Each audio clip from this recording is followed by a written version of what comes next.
Theta and the bull call spread. So let's remind ourselves of what theta is. Theta is the rate of decay in the time value of an option. So below you're looking at a quote screen for SPY, and we've brought in the May 27th and the July 15th call options, and you can see we've brought in a number of strikes here from 205 right up to 210, and you can see here also on the right of your screen a theta value. So let's take for example the 207 call option for May the 27th, and you can see that the theta value here is minus 0.059. What does that mean? That means that every day between now and expiry, so between now and May the 27th, the time value of that option will erode by 5.9 cents per day.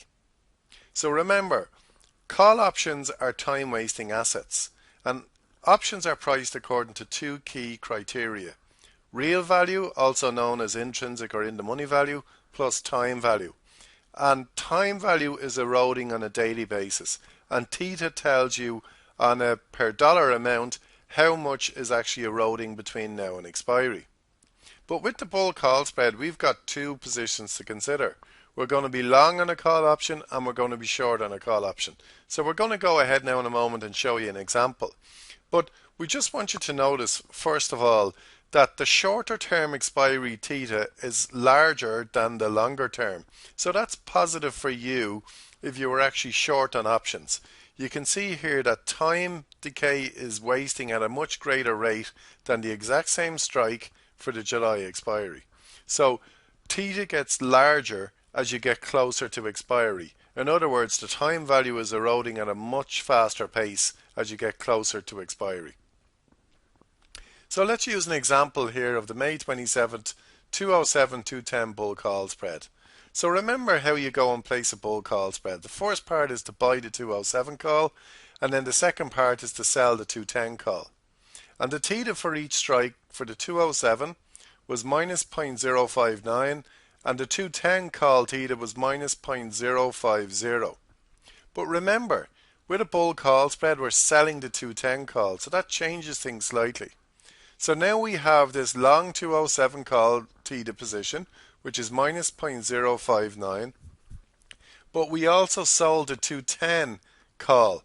So that changes the sign. Because we've sold the call option, the theta becomes positive. So that becomes a positive theta of 0.050. So now our net theta position is simply the long call theta plus the short call theta, which will give us our net theta for the entire position, which is minus 0.009. Or in other words, this particular bull call spread is decaying at a rate of just under 1 cent per day. So the time value of this bull call spread is eroding at just under 1 cent per day. So just a couple of things about theta you need to be aware of. The effects of theta on the strategy really depend on where the share price trades relative to each strike price. So if SPY trades closer to the lower strike, which in our case was 207, losses usually increase at a faster rate as time passes. But if SPY trades closer to the higher strike, in our case which was the 210 call, profits usually increase at a faster rate as time passes.